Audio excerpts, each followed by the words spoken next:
नमस्कार, कैसे हैं आप सभी? दुआ और उम्मीद दोनों है कि आप सभी बहुत अच्छे होंगे। तो बहुत-बहुत स्वागत है आपका, वेलकम, खुशामदीद to my channel R A only love. तो है ज़िंदगी मेरी का ये पार्ट 23 है, जो आपके पास पहुंच रहा है। इसे लिखा है श्री जी ने। तो पिछले पार्ट में क्या हुआ था, क्या नहीं, ये आप सभी सुन चुके होंगे। जिन्होंने नहीं सुना है, वो जाकर प्लीज़ सुन कर आ जाइए। और हम अब आगे चलते हैं। अभियांशी कार ड्राइव कर रही थी। भावना उसके बगल में बैठी चुप थी, बिल्कुल चुप। वो गुस्से में भी थी। अभियांशी के ऊपर उसे गुस्सा आ रहा था, क्योंकि भावना जब कॉल पर कुछ कहना चाह रही थी, उससे पहले ही अभियांशी ने फ़ोन कट कर दिया था। बस इसी बात पर भावना गुस्सा थी। अभियांशी ने कई बार पहले रोड को देखा और फिर भावना के इस गुस्से वाले चेहरे को। अच्छा बाबा, सॉरी ना। हाँ, इतना गुस्सा किस बात के लिए? अभियांशी ने कहा।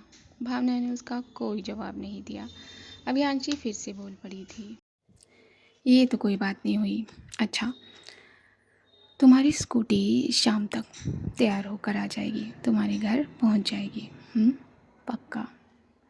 भावना ने इस बात पर भी कुछ नहीं कहा। फिर से अभियांशी ही बोल पड़ी थी।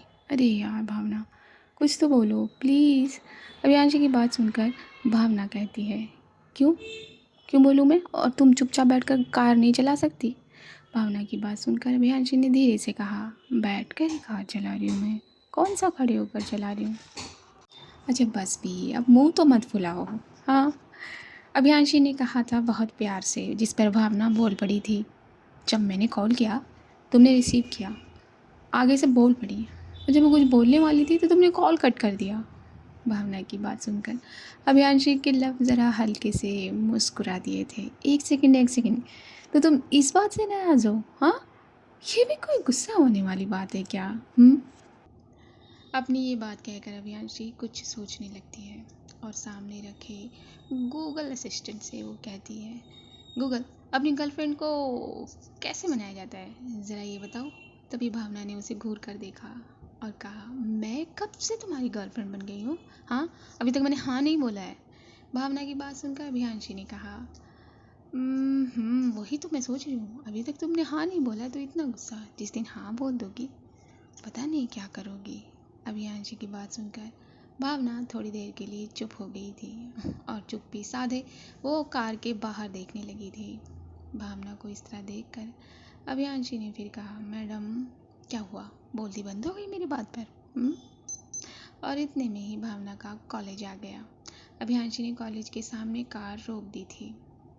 अभियांशी की कार से भावना गुस्से में उतर रही थी और वो कॉलेज की तरफ जाने लगी थी। अभियांशी के कार के साथ साथ यहाँ किसी और की कार भी थी, रोहन की कार, ठीक अभियांशी की कार के पीछे। वो इन पर नज़र रखे हुए था और बस ये देखकर वो बोल पड़ा था, ये किसकी कार है और ये भावना किसके साथ जाती है? कल भी इसी कार में गई थी। अब रोहन ये सोच रहा था, क्योंकि वो बाहर भावना को तो देख सकता था, लेकिन अंदर कार में कौन है वो इसे नज़र नहीं आ रहा था। कौन है ये? मैंने अच्छे से पता लगाया, इसके घर में इसकी दादी के अलावा कोई नहीं है। तो ये समझ में नहीं आ रहा कि ये कौन है। कौन है रोहन? ये सब सोच ही रहा था कि उधर मीशा और कीर्ति के साथ भावना अंदर एग्ज़ाम हॉल की तरफ बढ़ गई थी। एग्ज़ाम हॉल में जाकर वो बैठे थे अपनी अपनी सीट धारण किए हुए। आज एग्ज़ाम था तो ये बहुत दूर दूर और अलग अलग बैठे थे। भावना ने अब अपने पेपर पर ध्यान एकत्रित कर लिया था। अभियांशी भावना को कॉलेज पर छोड़कर अपने ऑफिस पहुंच गई थी। करण अभी तक ऑफिस आया नहीं था तो उसने फ़ोन मिला दिया था करण को। हाँ हाँ, मैं बस पहुंचने वाला हूँ, मैं रास्ते में हूँ। ये सुनने के बाद अभियांशी ने कोई बात नहीं की और फ़ोन कट कर दिया। अपने कैबिन में वो काम करने लगी थी। कुछ ही देर बाद करण भी कैबिन में पहुंच गया था। वो पहुंचा तो उसने देखा कि अभियांशी कंपनी की फाइनेंशियल चीज़ को देख रही है कि लॉस कितना हुआ और कितना नहीं। और बड़ी बात ये थी कि इन सब के दरमियान जो उसका लॉस हुआ था वो 2 गुना प्रॉफिट में बदल गया था। अभियांशी ने करण को देखा और उसे भी कोई काम सौंप दिया और ख़ुद वो अपने लैपटॉप में काम करने लगी थी। थोड़ी देर बाद अभियांशी के कैबिन पर उसका मैनेजर आकर नॉक करता है। हाँ, क्या बात है? वो मैडम, एक लड़की बाहर आई है, वो आपसे मिलना चाहती है और वो सीधा आपके कैबिन में आने की परमिशन मांग रही है। मैंने उसे रोका है, क्या मैं उसे परमिशन दे दूँ? अभियांशी ये सुनकर ज़रा सी कंफ्यूज हो गई थी। करण भी यही कन्फ्यूज़न कॉपी कर रहा था। नहीं नहीं, तुम जाओ, उन्हें बाहर बिठाओ, मैं अभी आती हूँ। अभियांशी थोड़ा सा हैरान हुई थी, लेकिन उसके मन में उसी वक्त दूसरा ख्याल भी आया था कि हो सकता है कहीं वो लड़की तो नहीं जिसको ये नंबर दे आई थी, वही लड़की जिसका वो लड़का पीछा कर रहा था और अभियांशी ने उसे बचाया था। क्या फिर वो उसे परेशान करने लगा है?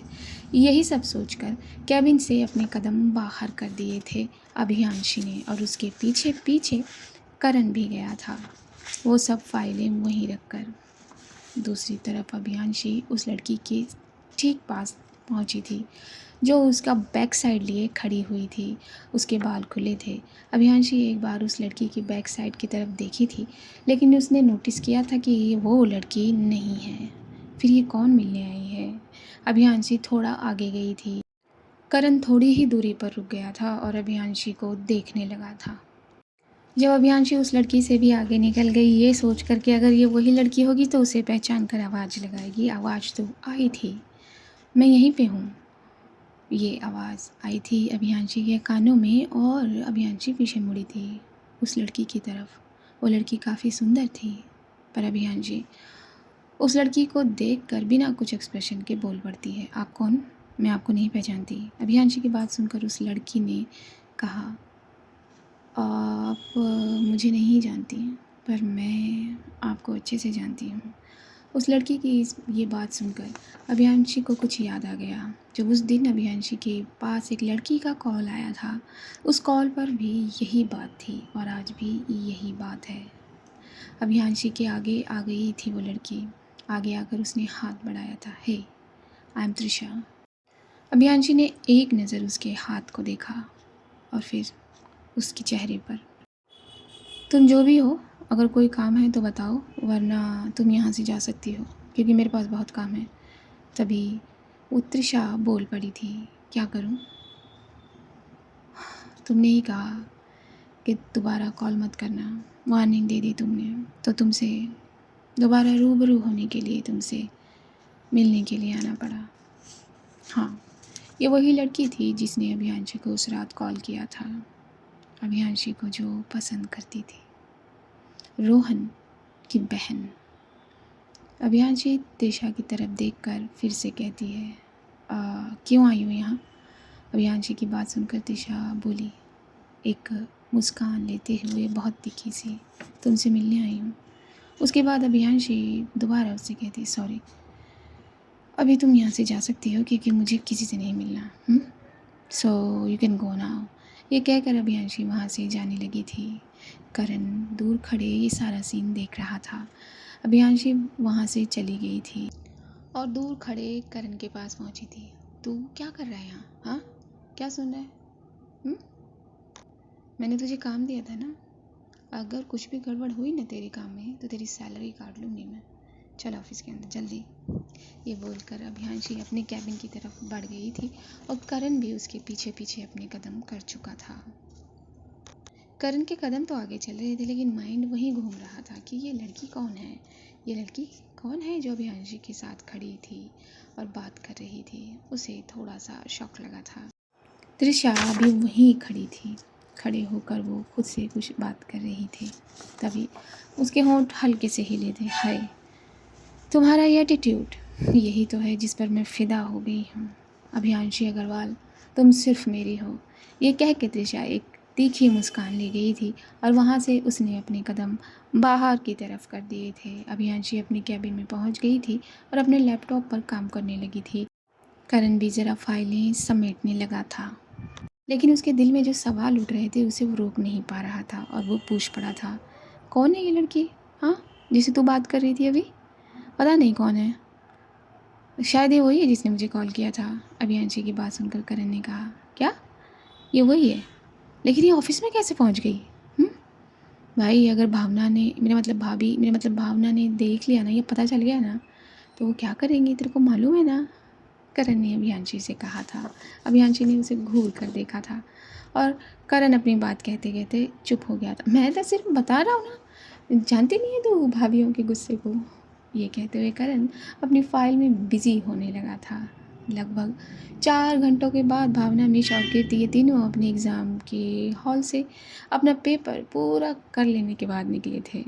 मीशा भावना से कह रही थी, मेरी तो इस पेपर में लगने वाली है, क्योंकि क्वेश्चन देखकर ही मेरे सारे के सारे सेंस बंद हो गए थे। मीशा की बात सुनकर भावना और कीर्ति ये दोनों हंस पड़े थे। कीर्ति मीशा से कहती है, तू ज़्यादा मत सोच, पेपर गया ना, अब तो जाने दे, अब आगे आने वाले पेपरों के बारे में सोच। हाँ, और चल कैंटीन में कुछ खाते हैं। भावना मना करती है, मुझे भूख नहीं है, तुम दोनों जाओ, मैं घर जा रही हूँ। भावना की बात सुनकर मीशा कहती है, चलना हमारे साथ कैंटीन के, एग्ज़ाम के चक्कर में क्या, बस घर से कॉलेज और कॉलेज से घर, अरे कुछ खाते हैं ना, भूख लगी है, चल चल चल। ये बोल के मीशा ने भावना का हाथ पकड़ लिया और उसे ज़बरदस्ती कैंटीन की तरफ खींचने लगी थी। भावना ने फिर से मना किया था कि उसे भूख नहीं है, लेकिन फिर भी उसे ज़बरदस्ती चेयर पर बैठा दिया था और पूछा था, क्या खाओगे तुम दोनों। अब मैंने कहा ना मुझे भूख नहीं है। ओके ठीक है, तू चुप रहे, तू क्या खाएगी। तो इस तरह ये अब कैंटीन में अपने थे और इन तीनों में से एक पर्सन खाना लेने चला गया था और 2 पर्सन बैठकर अब उस एग्ज़ाम के बारे में बात करने लगे थे जो अगला होने वाला था, यानी कि अगले सब्जेक्ट के बारे में। इतनी देर में वो खाना लेने वाला पर्सन खाना लेके लौटा था और ये तीनों अब खाना खाने लगे थे। भावना ने खाने के लिए मना कर दिया था। दूसरी तरफ अभियांशी ने टाइम देखा था। टाइम देखते ही वो करण से बोल पड़ी थी, करण मुझे थोड़ा काम है तो मैं बाहर जा रही हूँ, तो ये सारी फाइल्स चेक कर लेना, ऑडिट निकाल कर मुझे सेंड कर देना। ये कह कर अभियांशी सीधा अपने कैबिन से बाहर चली गई थी। करण सिर्फ अपनी बड़ी आंखें लेकर अभियांशी को देखता नजर आया था। करण बेटा, तुझसे कह रहा हूँ ना, मैं शादी कर ले, शादी कर ले। अगर तू शादी कर लेगा तो शायद ही तुझे जाने देगी, क्योंकि आज तो तू घर शायद नहीं जाने वाला। हे भगवान, और इसे ऐसा काम क्या पड़ गया। चल बेटा करण काम कर ले, वरना सच में घर नहीं जा पाएंगे। अपने आप से बड़बड़ाते हुए करण अब फाइलें पलटने लगा था। अभियांशी ने अपनी कार स्टार्ट की थी और उसकी कार सीधा रुकी थी भावना के कॉलेज के सामने। तो इस पार्ट को जितना भेजा गया ये मैंने आप लोगों के समक्ष कर दिया। आपको किस तरीके की ये कहानी लग रही है, आप अपनी राय मेरे समक्ष कर सकते हैं। तो बस अपना ख्याल रखिए, अपने पेरेंट्स का ख्याल रखिए, दुआएं करते रहिए, दुआएं करिए अपने पेरेंट्स के लिए, सामने वाले के पेरेंट्स के लिए दुआएं करिए, नीडी चिल्ड्रंस के लिए दुआएं करिए, इंसानियत के लिए दुआएं करिए, हर उस प्रेग्नेंट लेडी के लिए जो अपने अंदर एक नन्ही सी जान को सींच रही है, दुआएं करिए। बस इतना ही कहूँगी। मुस्कुराते रहिए, खुश रहिए। मैं आप सभी से लूँगी इजाज़त। नमस्कार।